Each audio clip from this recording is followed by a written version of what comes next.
All right. But I think it's really important for people on the left to understand the hegemonic power of these ideas and how how successful the right has been, not at just even getting these ideas out there, but as we kind of have tried to illustrate, like reframing almost every and all political discussion in their terms. Well, right? I think people on the left like to point to the fact that the post office is popular, or like that Medicare for all is like a popular idea among some Democrats or whatever.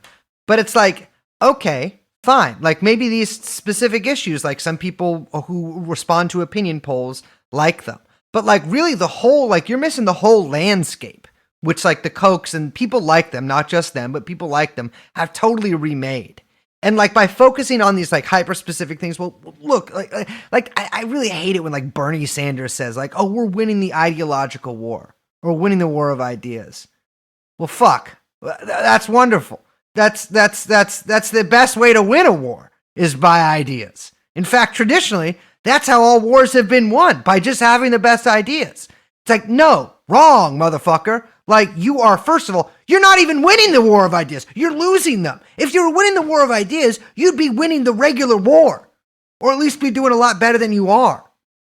And like, that's what's so crazy to me. It's like, no, dude, they're winning the war of ideas and the regular war. Like, this is, even many people on the left have like, I mean, I'm not saying that people on the left are like Koch people or whatever, but have taken up this like, I mean, think about this, Liz. You try to get, like, think of the rigid ideological discipline displayed by a lot of the people in the Koch universe, right? Could you imagine any, like, given, like, little socialist groupsicle in America adhering to the same kind of discipline and the same kind of seriousness and the same kind of devotion? No. Right? Of course not. And like, and that's the thing is there's this wrong-headed idea, right? That like, well, because our cause is just, that affords us all of these spiritual back, the angels are at our backs or whatever. Wrong, motherfucker. They aren't. Like, I'm not saying this to be a downer to nobody, but this is plainly obvious what is happening. And like they have cadre. We don't have cadre, if that makes sense to anybody. Like, they have people who are willing. I guarantee you put up, even adjusted for how many of each there are, you put up any given 100 libertarians in a room and ask them how many would die for what they believe in, and any 100 given like left-wingers or whatever, maybe some people would answer yes on both sides, but I have a feeling the libertarian side would actually do it. Because if you're a left-winger and you're willing to die for whatever's going on right now, but boy, you must have some really bad depression, right? Because there isn't something to die for, or to live for, whatever, however you want to say it. And like, that's one of the things I think people can't get their heads around, is it doesn't seem real. It doesn't seem serious. And like, and I think it's probably because, like, unlike these other people who have been on the march, on the move, since the 70s, look what happened to the New Left. They even won against the New Left. All the New Left motherfuckers became stockbrokers. Even like those big yippie dudes. One of them literally became a libertarian. Because the seed in that was in there all along. But don't get me started on that. I'm just astounded at this idea that people are like, well, the Bernie campaign was a big loss, but we'll get back on our feet. Like, blah, blah. What are you gonna do next, dude? Are you gonna wait for that? Are you gonna wait for President AOC? Fuck off. Get out of here. Not happening. And it's not happening for a variety of reasons, very few of which I'll elaborate here, but you can probably get what's going through my head on that. Actually, I will elaborate some of those. Totally different things going on there. You think AOC would pick your side over the Democratic Party side? Bullshit. Bull fucking shit, especially in whatever, she looks like a very young woman, maybe 54 or whatever, when she's eligible to run for president. That was a compliment. Little bit of sweet, little bit of sour.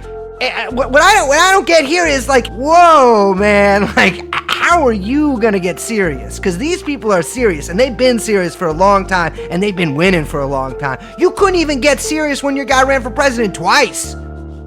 It was just repeating these aphorisms and maxims and all these things over and over and over again. It's like a religion, but you don't even get to heaven. At least if you die, God is real. You get to heaven, you know. It's angels actually exist and will hang out with you and let me go up and play harp with them. With this thing that's going on, there is no heaven. There's just this sort of like vague promise of maybe we have Medicare for all. These other people want to overthrow the state, and they are serious about it. And they want to overthrow it by any means. You know, it's not very, they're dogmatic in some ways, but very malleable in others. And it's like you have a lot of people saying like, oh, Lenin this, Lenin that, Lenin. You have no idea. You are nowhere close to what he's talking about. And that is really what I'm saying here, is that like this should mark a turning point right now of like people on the left being like, oh wow, we really, you know, we did something that really did not work. We should probably recalibrate. But guess what? Here's the problems with that. There is no vehicle for that. There is no like left-wing heritage foundation. I'm not talking about like a left-wing fucking think tank. I'm talking about like an actual ideological center. There isn't one. There isn't even any sort of apparatus to make any of the decisions that I'm talking about that would need to be made. Because you know why? Because our so-called socialist, quote, in parentheses there, neo-libertarians that you fucking see at all these little meetings here. Actually, you know what? Like socialism is what I get, what I want, blah, blah, blah. And like, I'm this and I'm that. No, fuck off. Like this is, everybody thinks for some reason that they're the star of socialism. Anyways, I'm getting off track there.